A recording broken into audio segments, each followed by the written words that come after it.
Madame, Monsieur, bonjour et merci de nous choisir pour ce nouveau forum. L'homme qui vécut trois vies, ce titre de l'ouvrage de Gaston Wasséna pourrait bien convenir à notre invité de cette semaine. Elliot Ahli Ohin nous fait l'honneur d'être au plateau aujourd'hui. Monsieur Ohin, bonjour.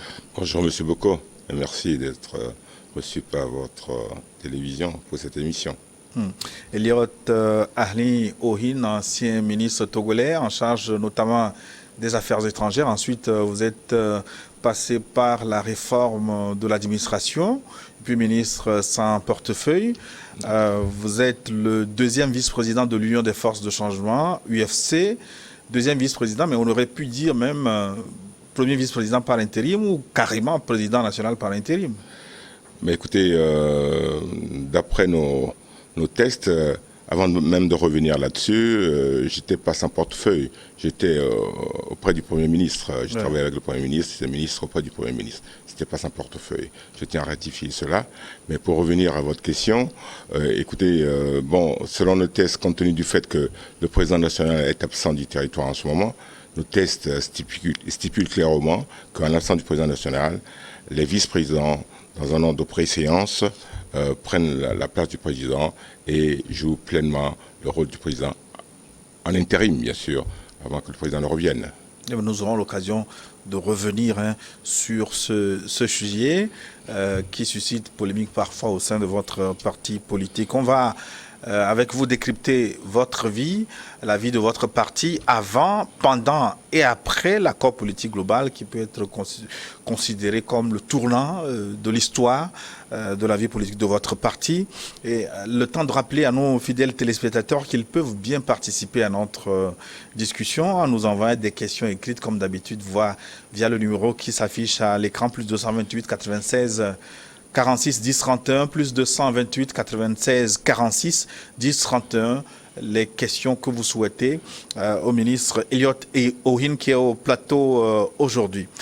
Monsieur le ministre, on va donc commencer l'émission avec un événement qui a été relayé devant la presse cette semaine, les 30 ans de l'attentat de Soudoux, un attentat que vous avez vécu comme, je ne sais pas s'il faut dire acteur ou victime.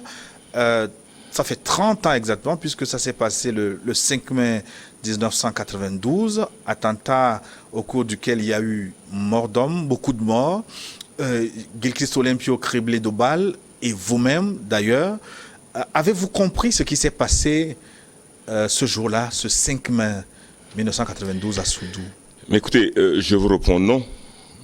Non, pour la simple raison que pour le moment, on n'a eu aucun feedback officiel. C'est vrai qu'il y a eu des enquêtes, une enquête qui a été ouverte, mais malheureusement cette enquête n'a jamais été fermée officiellement, que je sache. Il y a eu même un rapport qui est sorti sur l'attentat de Soudoux. Mais écoute, jusqu'à ce jour aussi, on n'en sait pas plus jusqu'à ce jour.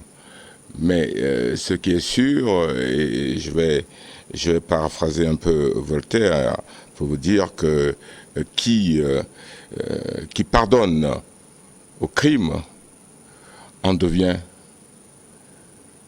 coupable et complice.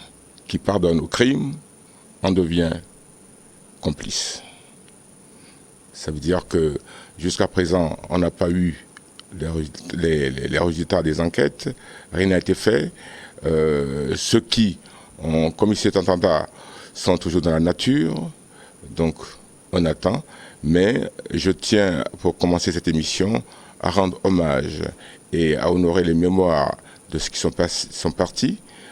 Il y a le docteur Latilipé, entre autres. Il y a beaucoup de jeunes de la région de Tchaodjo et d'Assoli qui étaient très enthousiastes et qui étaient avides du changement qui arrivaient dans leur région. Certains ont sauté sur nos voitures, certains sont montés sur les toits. Ces jeunes ont été rafalés, ils sont morts. Pour tous ces jeunes, j'ai une pensée pieuse pour ces gens. Et il y a eu beaucoup de blessés. Aux blessés, toute ma compassion pour ces blessés-là. On va revenir sur cet attentat, mais je suis quelques surpris de votre incompréhension. Ça veut dire que même la commission Vérité, Justice et Réconciliation n'a pas réussi à vous dire ce qui s'est passé ce 5 mai 92. La vérité, non. C'est vrai que j'ai été reçu avec M. Olympio par cette commission. Je peux vous avouer que M. Olympio n'aime pas trop parler de ça. C'est des moments très douloureux pour nous tous. Moi-même, j'évite d'en parler parce que c'était affreux, c'était inadmissible, c'est incroyable, c'est inhumain ce qui s'est passé. Et le credo qu'on peut dire, qu'on peut lancer à notre peuple, à la population togolaise, plus jamais ça sur la terre de nos aïeux. C'est impensable qu'on puisse tirer sur des êtres humains pour des raisons qui leur sont propres, puisqu'on ne sait pas pourquoi il y a eu cet attentat-là jusqu'à présent, puisque l'enquête n'a pas encore abouti. Mais nous avons été reçus, M. Olympio et moi-même, pendant pratiquement 3 heures. Je me rappelle de cette rencontre avec Monseigneur Barriga. C'était dans le domicile de M. Olympio. Ça devait durer 1 heure ou 2 heures. On a passé 4 heures ensemble, à telle enseigne que l'heure de déjeuner était passée, on ne s'en est pas rendu compte. Mais M. Olympio tenait à ce que ce soit quelque chose de pas public. Il n'en voulait pas. C'était la première fois d'ailleurs qu'il en reparlait. Il n'aime pas trop parler de ça parce que c'est beaucoup trop fort pour nous. Oui, mais qu'est-ce qui s'est passé au fond? On sait que l'Union des forces de changement avait entamé une tournée nationale. Vous avez visité quelques villes de l'intérieur du pays, du nord, notamment d'Apaon-Mango. Et c'est en vous repliant sur Lomé que l'attentat est survenu aux encablures de Skodé à Soudou exactement. C'était à quelle heure? Comment ça s'est passé? Mais écoutez, ce n'est pas en revenant de Mango. Nous avons fait le Grand Nord d'Apaon-Mango. Nous sommes revenus à Lomé. Il nous restait cette région à finir, y compris Kara qu'on devait faire. Et nous sommes partis de Lomé, nous sommes arrivés à Sokodé. Le 3, nous avons fait un meeting à Sokodé. Le 3 mai, nous avons fait un meeting à Sokodé, où il y a beaucoup de foule. À cette époque-là, quand M. Olympio faisait des meetings, je peux vous dire que la popularité de M. Olympio, ce n'est pas au sud, c'est au nord. Moi-même, j'étais effrayé de voir le monde qu'il y avait à Mango, quand nous sommes arrivés à Mango. Et on entendait la même chose d'ailleurs. Ça s'est passé exactement de la même façon à Sokodé. Donc, nous avons quitté l'hôtel. Je peux vous raconter un peu le parcours. Nous avons quitté l'hôtel le matin. Le matin, en fait, c'était pas très tôt le matin, parce qu'on devait faire des petits meetings et terminer dans l'après-midi à Bafilo. Donc, nous sommes arrivés, on a traversé Bafilo, on a vu Bafilo un peu, on a quitté Bafilo, et quand M. Olympio est en déplacement pour les meetings, nous avons un éclaireur, quelqu'un qui passe devant et qui nous oriente. Alors, ils sont venus nous orienter en nous disant qu'il y a une foule énorme qui nous attend à Soudou. Ce qui n'était pas prévu dans notre itinéraire, en principe. M. Olympio tient à rencontrer tout le monde. Je vous signale que c'est après 27 ans d'exil qu'il est revenu au Togo et il a pris sur lui de rencontrer les Togolais et savoir exactement ce qui se passe dans leur vie, leurs problèmes, pour pouvoir essayer de trouver des solutions aux problèmes éventuels qu'il racontait. Donc, il rencontrait beaucoup de monde. Donc, c'est en route vers Soudou. C'était une ambiance bon enfant. Donc, si je comprends bien, l'étape de Soudou n'était pas au programme. C'était pas au programme en tant que tel. Donc, c'était une improvisation en quelque sorte. Oui, on en faisait beaucoup d'improvisation dans cette tournée parce que nous avons un plan qui est tracé pour ça.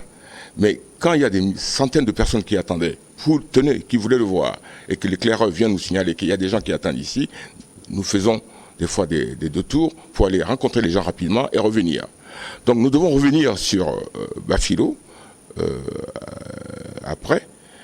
Et c'est après avoir traversé Bafilo, en allant vers Soudou, nous avons entendu une détonation. Je me suis dit, bon, écoute, vous savez, des fois, quand on arrive dans les villes, il y a des salves, comme ça se passe souvent dans nos pays, pour accueillir M. Olympio. Mais je mets la main à ma cuisse droite, et je vois plein du sang qui coulait sur moi. Alors, je ne comprenais pas. Donc vous ne vous étiez pas rendu compte que des balles venaient de vous traverser? Je m'en suis rendu compte quand j'ai mis la main à ma cuisse, parce que j'ai senti quand même une douleur, une chaleur à ma cuisse. J'ai mis ma main, et là je me suis rendu compte que ma main était vraiment pleine de sang. Et M. Olympio, qui est juste derrière moi, M. Atilepe à côté de M. Olympio, en biais. Dans la même voiture? Dans la même voiture. Nous étions 4, c'était une voiture à 6 places. Nous étions 4 dans la voiture. 6 personnes dans la voiture. J'étais à côté du chauffeur. Derrière moi, il y a M. Olympio. À côté de M. Olympio, il y a Dr Atilepe. Derrière, il y a M. Zidol. Et à côté, Patrick Lawson, qui était là. On était 6 dans la voiture. Donc, je me suis rendu compte que j'étais blessé. Et M. Olympio, qui a senti quelque chose, essayait de me reprendre. Il dit, qu'est-ce qui t'arrive, Erwin? Qu'est-ce qui t'arrive, idiote? Qu'est-ce qui t'arrive? Et il était criblé de balles. Je tourne la tête. Je ne reviendrai plus là-dessus. Mais je tourne la tête et je vois M. Atilepe, avec qui je parlais il y a à peine quelques minutes, déchiqueté, le cou pratiquement enlevé. Je vous signale que ce sont des balles explosives qu'on nous a envoyées. M. Olympio était criblé. Moi, j'étais touché à la hanche qui m'a traversé. Je suis traversé du haut de ma cuisse jusqu'au bas-ventre, déchiré. Et c'est là, nous avons eu la vie sauve, grâce au chauffeur, qui n'était pas touché, qui a réussi justement à faufiler, à fuir. Et c'est comme ça qu'ils ont criblé les autres, qu'on a tué des gens. C'était impensable. Est-ce que vous n'étiez pas escorté? Il n'y avait pas des forces de sécurité pour vous accompagner? Votre voiture n'était-elle pas blindée, vu le contexte dans lequel vous vous déplaciez à l'époque? Mais de quel contexte parlez-vous? Nous sommes des Togolais. Nous circulons pour rencontrer nos frères togolais. On devait sortir avec des voitures blindées. Nous sommes dans un état de droit, un état où il n'y a pas de guerre. Pourquoi nous devons sortir avec des voitures blindées? Qu'est-ce qu'on faisait de mal? De quoi devons-nous avoir peur? C'était normal. On n'avait pas d'arrière-pensée. Nous soutenions de bonne foi. Après 27 ans d'exil, M. Olympio est rentré et voulait rencontrer ses compatriotes et en discuter avec eux. On n'avait aucune crainte. On se croyait dans un pays en sécurité. Mais on n'avait aucune idée de ce qui aurait pu se passer. On m'a posé la question de savoir si nous n'étions pas au courant. Pensez-vous que nous sommes des kamikazes? Que nous serions au courant et nous serions laissés abattre comme des petits chiens? Même les chiens, on ne les abat pas comme ça. On les abat pas comme ça. Non. Donc le chauffeur a réussi à vous exfiltrer à côté Bénin? Oui, on s'est arrêté et parce que la voiture était aussi endommagée et on nous a transportés dans d'autres voitures, des bâchés. M. Olympio, beaucoup plus atteint que moi, criblé de balles, et moi aussi. Et en route, on a pu traverser la frontière, qui était, disons, pas une frontière normale. Et c'est dans le Bénin que nous avons eu la chance d'avoir un médecin qui faisait son travail, qui allait dans les villages, qui a fait rapidement le constat. Il a dit, tous les deux, vous devez être opérés sur le champ. Mais vous ne pouvez pas aller dans le même hôpital, parce qu'il n'y a qu'un seul bloc hôpital. Il y a un seul bloc opératoire dans chaque hôpital. Vous allez du côté de M. Olympio, du côté de Yamtougou, et moi, du côté de Basila, qui était à mi-chemin des deux. On nous a divisés, séparés de cette façon-là, pour qu'on puisse être opéré. C'est comme ça que M. Olympio est parti de l'autre côté, et moi de l'autre. Et donc, avant d'atteindre l'hôpital, docteur Marc Atilepe, que vous connaissez très bien, que vous présentez souvent comme votre père politique, lui, il a succombé entre-temps. Lui, il est mort sur le coup. Qu'avez-vous fait de lui? Il est mort sur le coup. On l'a transporté, on l'a ramené au Bénin. Pas moi, mais ceux qui étaient dans le convoi. On l'a amené à la morgue au Bénin. Il est mort sur le coup. C'est une image que je n'oublierai jamais. Sourire aux lèvres. On était en train de rigoler. Et malgré les interventions chirurgicales, ici et ailleurs, Nous avons ouï dire que vous avez encore des balles dans le corps, et Chris Olympio aussi. Oui, parce que nous étions atteints par des balles explosives. Et des débris de balles, on ne pouvait pas les enlever toutes. Ce qui fait que ces débris sont ratés dans nos corps. Maintenant, je commence à ressentir un peu les douleurs. Parce que il y a quelques années encore, si vous mettez une aiguille dans ma cuisse, je ne sentirais aucune douleur. Parce que mes nerfs sensitifs sont atteints, ce qui veut dire que les douleurs ne passent pas. Vous mettez une aiguille dans ma cuisse, aujourd'hui je commence à ressentir un peu. Parce qu'il paraît que les nerfs sensitifs mettent beaucoup de temps à se régénérer. Dieu merci, ça commence à se régénérer. Sinon, j'étais insensible aux douleurs. À la cuisse, à la cuisse et droite. ailleurs.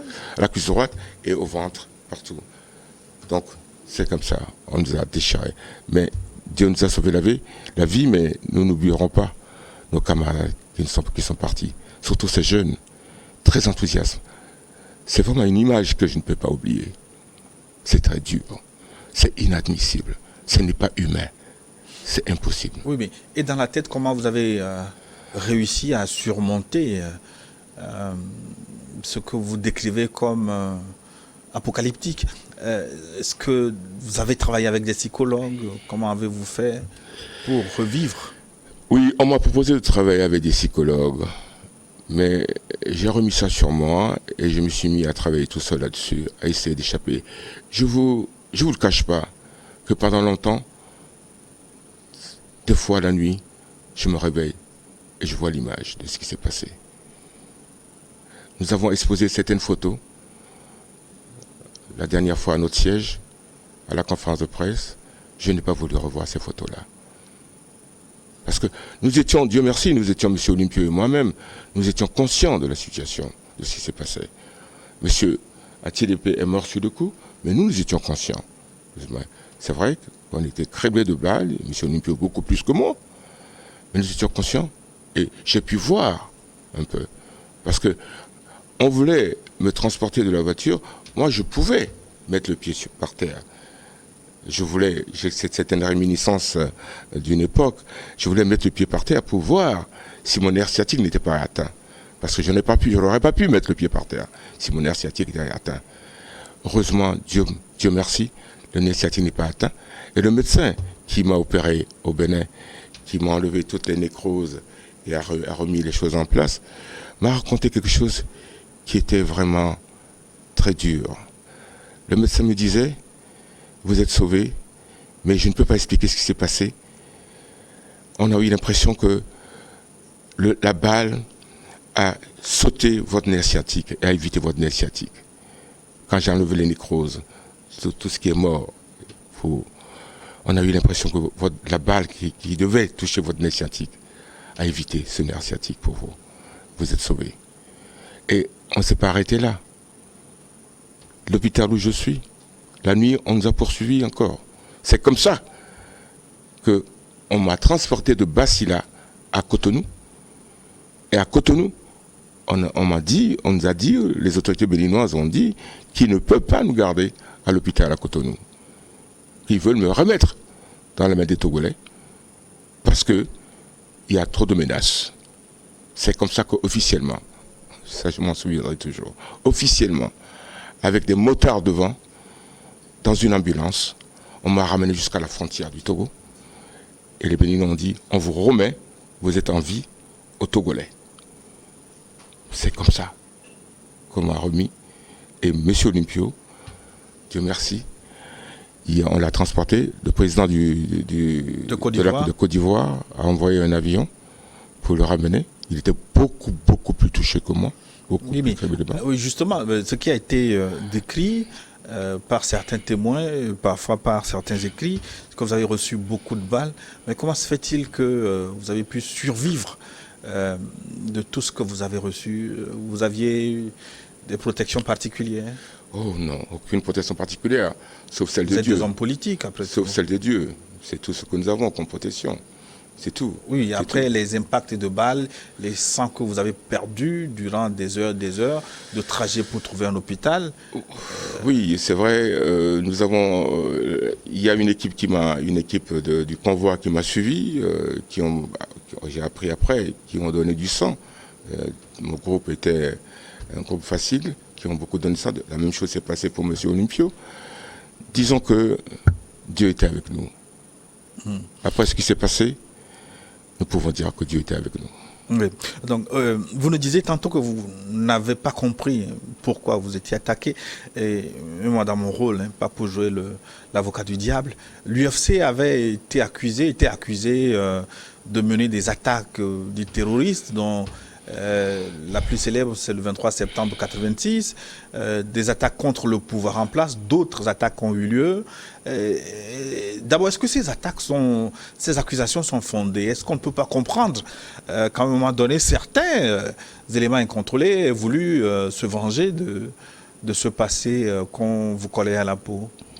Mais écoutez, vous parlez des attaques qui ont lieu en 86. Pas seulement.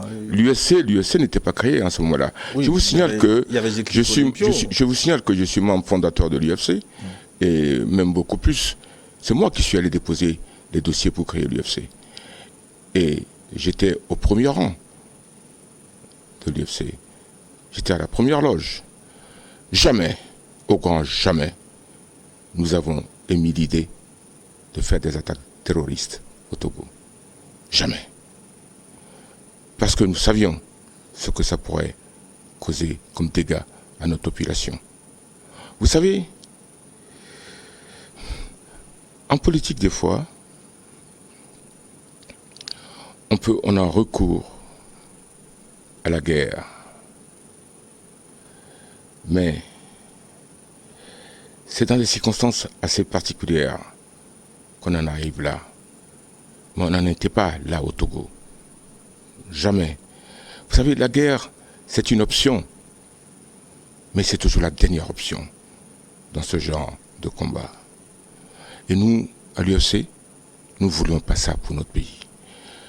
Nous savions très bien que quand il y a la guerre, les 9/10 des tués sont des civils. Nous sommes un parti politique, nous ne voulons pas gouverner des cadavres. Nous voulons gouverner des hommes et vivants.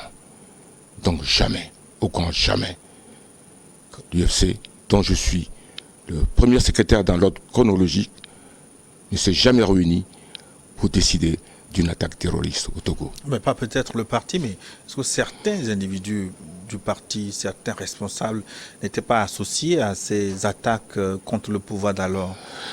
Je vous confirme et le redis que ces allégations sont infondées. En ce qui me concerne, ce que je sais de l'UFC. Il y avait un camp d'entraînement dans le Ghana, le camp de Satimaja. Est-ce que vous n'aviez pas connaissance de ce camp de Satimaja, notamment? Mais il n'y avait pas un camp en tant que tel. Quand il y a eu l'attaque et beaucoup de gens sont enfuis, il y avait des Togolais qui se sont retrouvés à Satimaja. Est-ce que c'est un camp d'entraînement? Je ne peux pas vous dire. Moi, je n'ai pas vu un camp d'entraînement au Ghana, honnêtement.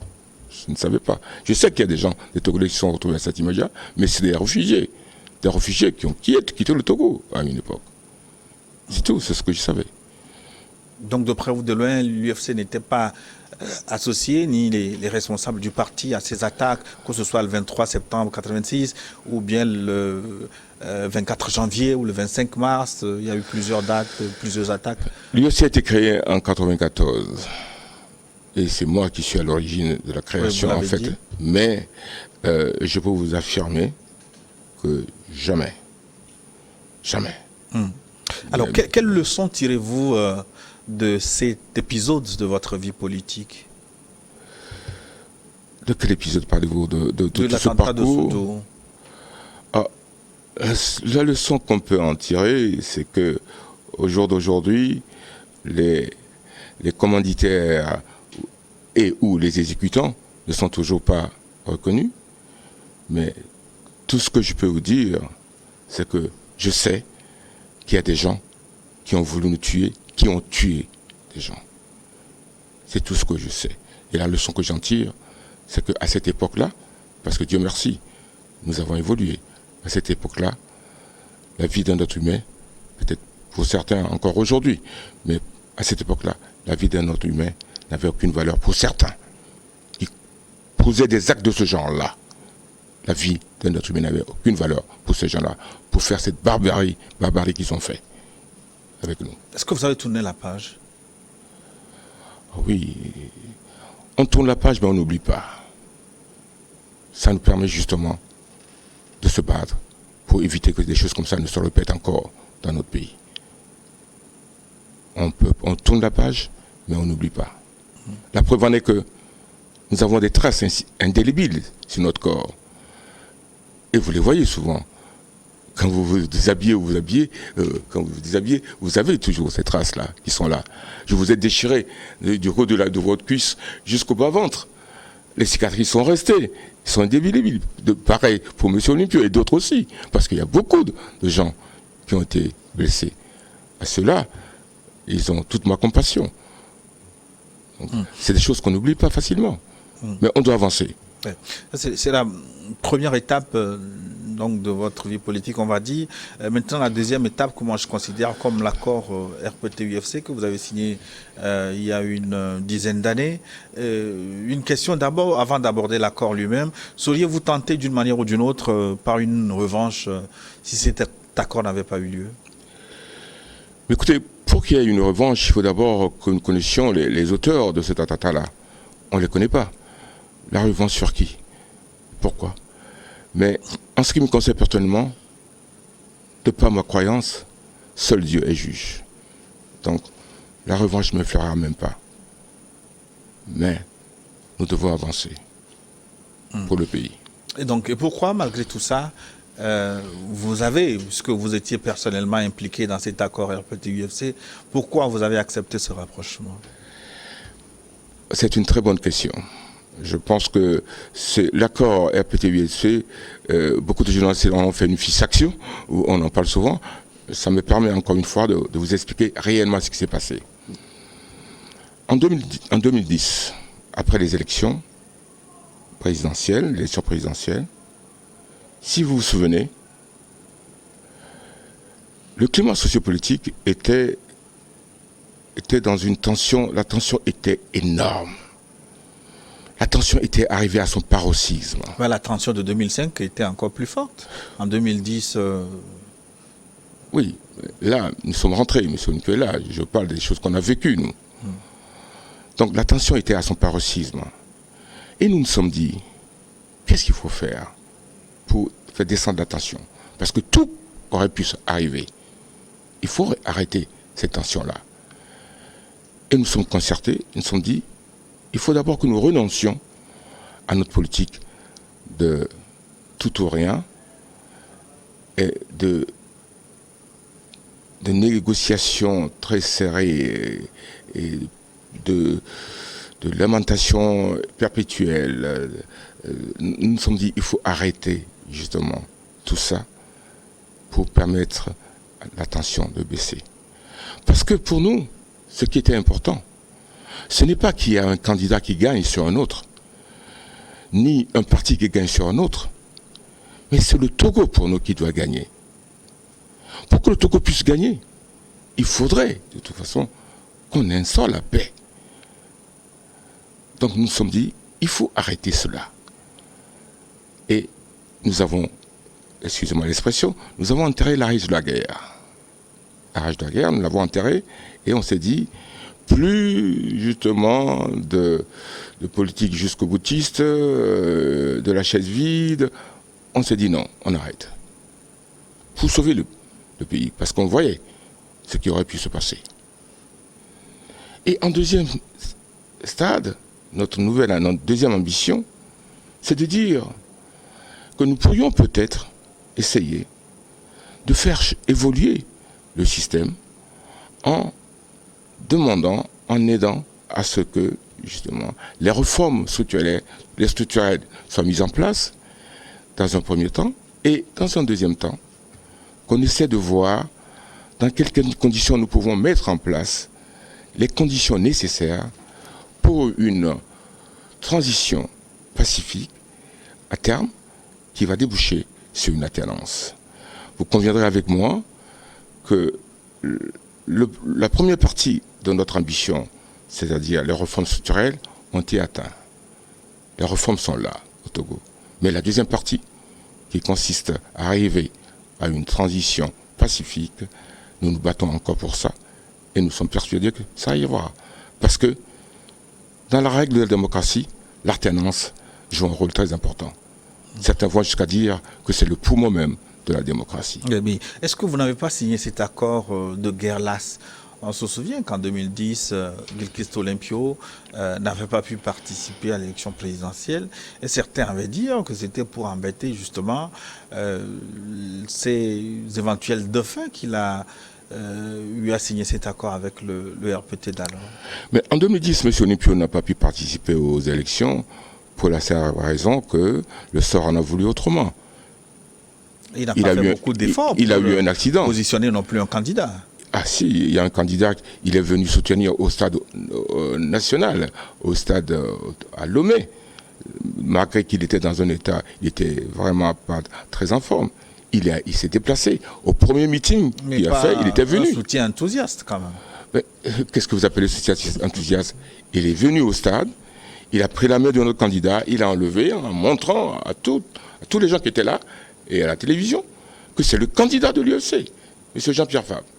C'est notre candidat. Le monsieur était dans tous les états. Il a eu un problème très grave, il a eu un accident très grave. Malgré cela, il a fait l'effort de venir. Il était en minerve, il n'était pas en bon état, mais il est venu quand même, il tenait à le faire. Donc, pourquoi on va dire maintenant que ce n'était pas enthousiaste? Il a fait ce qu'il fallait. Et on avait supporté. On avait fait ce qu'il fallait. C'est tout. Pourquoi voulez-vous? Nous voulons l'alternance. Un de nos lieutenants, qui était le secrétaire général de l'époque, était candidat, il a soutenu. Mais la coïncidence est quand même troublante. Pourquoi, toutes les fois où il a pu être candidat, où il a pu positionner un candidat, il n'a jamais signé un accord? Et c'est en 2010 où il s'est jugé invalide, qu'il a pu finalement, après les élections, auxquelles des vôtres a participé, vous l'avez dit, Jean-Pierre Fabre, il se décide de signer un accord de gouvernement avec le RPT, le Rassemblement du peuple togolais. D'abord, je pourrais dans le terme, il s'est jugé invalide. Il ne s'est pas jugé invalide, il était invalide. Il avait des problèmes. Parce qu'on ne se bat pas en tant que parti politique pour arriver au pouvoir et arriver justement pratiquement à la porte du pouvoir et se juger invalide. Monsieur a eu un accident, malheureusement, il n'a pas pu se présenter. Et celui qui l'a remplacé, il a soutenu à sa manière ce qu'il fallait. Mais quand vous faites l'allusion de l'accord qui a été signé, je vous signalais tout à l'heure que c'est l'époque, les circonstances dans lesquelles les choses se passent, avec la tension qui régnait à l'époque. Tout aurait pu arriver. Mais l'accord a été signé. Aujourd'hui, nous pouvons voir les résultats de cet accord-là. Qu'est-ce qui aurait pu se passer si on n'avait pas signé cet accord-là? Qui aurait pu nous dire ce qui aurait pu se passer? Aujourd'hui, nous savons que ça nous a permis d'avancer. On n'a pas tout obtenu, je ne dis pas que tout est rose. Mais cet accord a permis quand même au Togo de sortir justement de la crise et peut-être même des dégâts terribles, des conflits terribles qui auraient pu arriver. Mais quand vous évoquez les acquis de cet accord, donnez-nous quelques-uns très visibles, hein, parce que les téléspectateurs, tout à l'heure, vont vous répondre. 96 46 10 31, précédé de l'indicatif plus 228. Ils vous diront s'ils partagent votre opinion, s'ils voient aussi des acquis de cet accord. Mais vous, dites-nous. Mais le premier acquis, c'est la paix qui est revenue au Togo. Il faut être de mauvaise foi pour ne pas reconnaître. Mais le Togo n'a jamais été en guerre. Ça a stabilisé, la tension a baissé. On n'était pas en guerre en tant que tel, mais il y avait des problèmes entre des frictions, entre des partis, entre l'opposition et le parti gouvernemental. Il y avait des frictions et des problèmes. Tout aurait pu se passer. Cet accord a stabilisé. Cet accord nous a conduit, justement, aux réformes structurelles que nous avons eues au Togo en ce moment. Oui, mais certaines de ces réformes n'ont pu être entérinées qu'après la grave crise de 2017 avec les soulèvements initiés par le PNP. Mais, écoutez, mieux vaut tard que jamais. On a commencé et ça s'est terminé. On ne peut pas dire que c'est en 2017 parce qu'il y a eu PNP qui est sorti qui a permis justement d'arriver là. Non, le travail a été fait. Moi, je peux vous le dire. Parce que j'étais membre de ce gouvernement à l'époque. Donc on y travaillait. Oui, mais de 2010 jusqu'à 2017, ça fait 7 ans. Si vous n'avez pas réussi à entériner les accords en 7 ans, on peut le dire. Est-ce qu'on peut dire que cet accord RPT-UFC était un succès? Ben, écoutez, un succès, si c'était un succès, ce que nous attendions de cet accord, nous ne serons pas là en train encore de nous battre. Mais nous avons obtenu des choses qui sont quand même importantes. Nous pouvons obtenir des choses étape par étape. C'était pas évident. On venait de très loin. Pourquoi vous voulez? C'est pas une politique de tout ou rien. Nous sommes quand même des gens réfléchis. On s'est rendu compte que, bon, ben, écoute, il fallait prendre ce qu'on nous offre et demander plus, et aller plus. Nous avançons. Je reste confiant de cela. Oui, mais depuis 2010, vous n'avez pas eu beaucoup plus. En dehors des réformes, l'accord avait prévu des représentations de l'UFC au gouvernement. Vous avez eu quelques ministères, 3 ou 4, pas plus. Vous devriez être représenté à la tête de certaines préfectures. Vous avez eu quelques préfets, mais ça ne s'est pas poursuivi avec les sociétés d'État dont certaines devaient vous revenir, des ambassades que vous devez occuper. Pourquoi n'avez-vous pas pu appliquer dans sa totalité les accords? N'aviez-vous pas de personnes ressources à proposer? C'est pas une question de personnes ressources, nous avons des gens à l'époque. Mais vous savez, quand on signe un accord, on est au minimum 2 pour signer un accord. Nous n'avons pas gagné les élections, officiellement. Ceux qui ont gagné les élections ont pratiqué la politique, qu'ils jugeaient bien, bon pour eux. Ça, on ne peut pas revenir là-dessus. Mais dire que on a eu que... D'abord, nous avons au premier gouvernement, nous avons eu 7 ministres. 7 ou 6? 7 ministres. C'est moi qui ai négocié l'accord. Donc je sais, on nous a proposé 5. Et au finish, dans les négociations, nous sommes arrivés à 7. Donc, bon, mieux vaut, on ne peut pas dire tout ou rien, mieux vaut ça que rien. On est parti de 0. Et compte tenu justement de la situation dans laquelle nous étions, mais écoutez, il faut se contenter de ce qu'on a et demander plus. Ce n'est pas une politique de tout ou rien. Nous avons pratiqué cette politique de tout ou rien et nous sommes rendus compte des résultats. On n'en a eu aucun résultat en tant que tel. Donc nous avons changé de stratégie complètement. Et cette stratégie, nous la gardions. Parce que c'est ça qui est bien pour notre peuple. Ah oui. Qu'est-ce que vous avez gagné en participant à l'action gouvernementale? Vous avez occupé un des plus grands postes qui vous étaient dévolus, notamment le ministère des Affaires étrangères. Qu'est-ce que vous avez gagné en participant au gouvernement? C'est pas nous, c'est le Togo qui a gagné.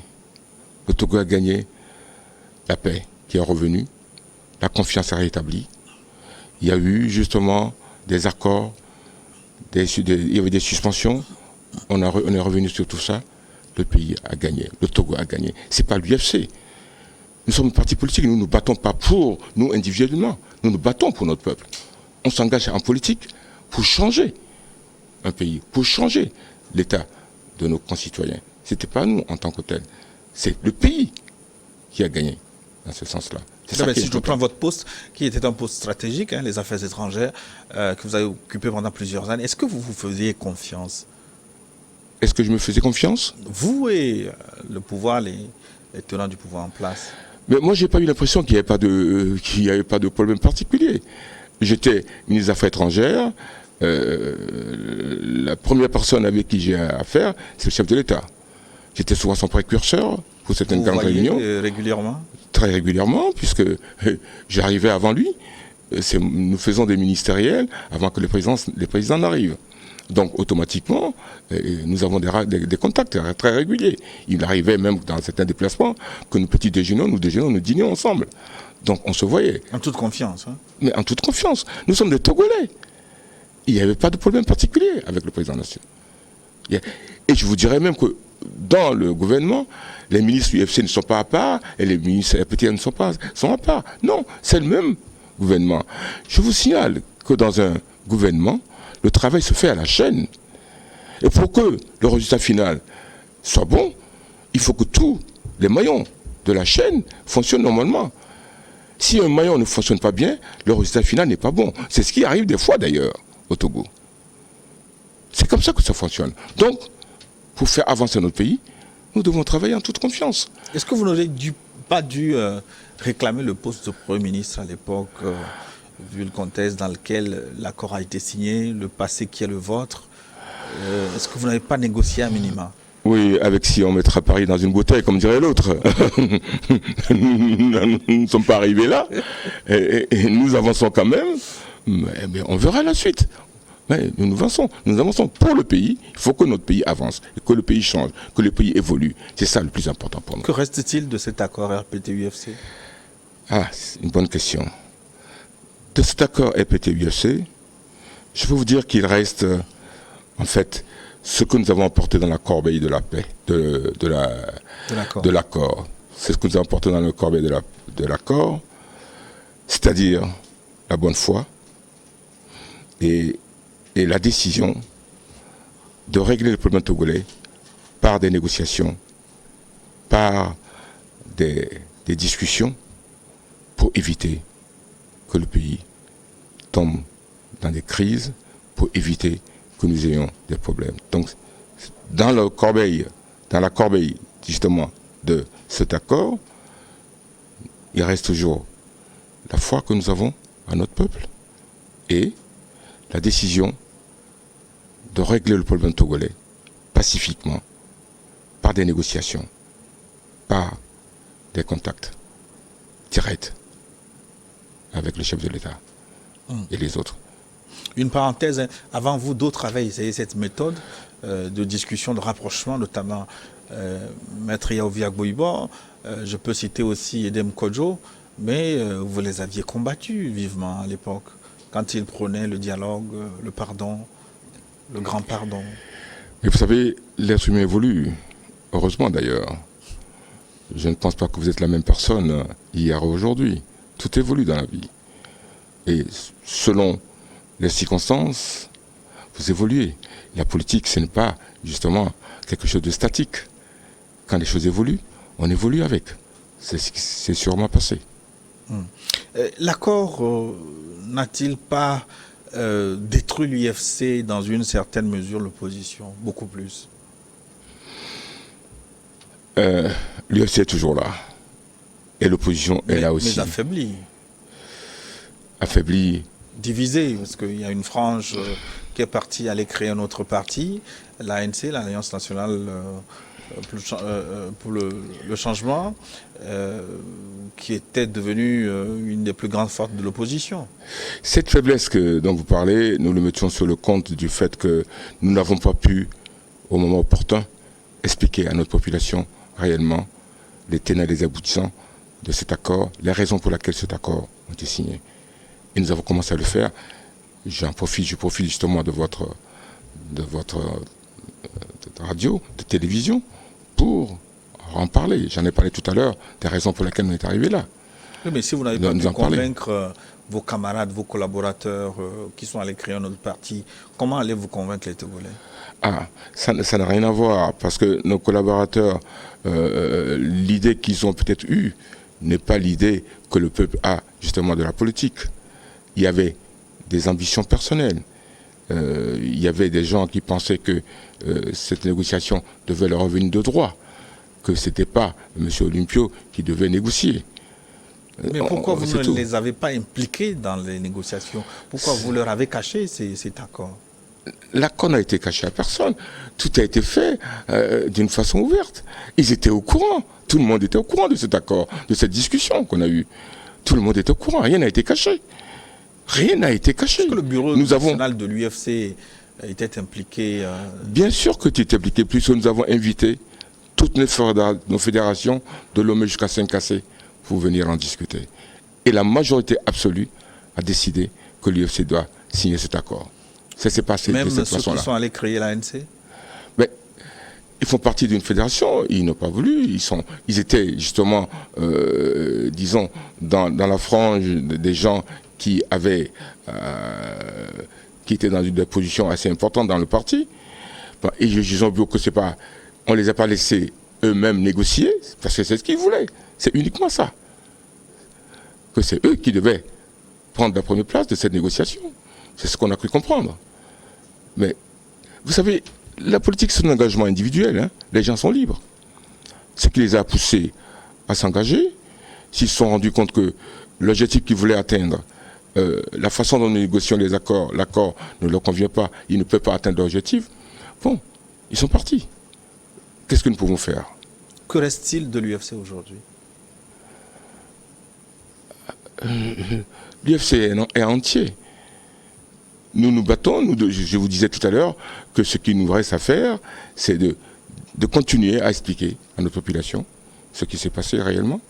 Parce qu'à cette époque-là, M. Olympio nous avait demandé de ne pas rentrer dans une bataille de chiffonniers avec nos amis qui ont décidé justement de claquer la porte et d'aller créer un autre parti, de laisser passer. Beaucoup de choses ont été dites. On a raconté des choses sur nous, on a raconté des... Mais nous nous sommes tus. C'était peut-être notre tort. On aurait dû commencer à en discuter, à parler, à expliquer les choses déjà à notre peuple, ce qui n'a pas été fait. Mais comment rebondir après cet accord qui a profondément divisé l'UFC? Qu'est-ce qui explique les dissensions internes qui sont apparues au grand jour ces derniers temps au sein de votre parti et surtout comment vous gérez le mandat de chef de file de l'opposition qui vous est revenu? À quand le congrès de l'UFC? Nous allons reparler de toutes ces questions, de même que celles des téléspectateurs adressées au plus 228 96 46 10 31 dans la seconde partie de New World Forum. Mais là, nous allons marquer une pause pour une nouvelle édition du journal. On se retrouve dans une dizaine de minutes. À tout de suite.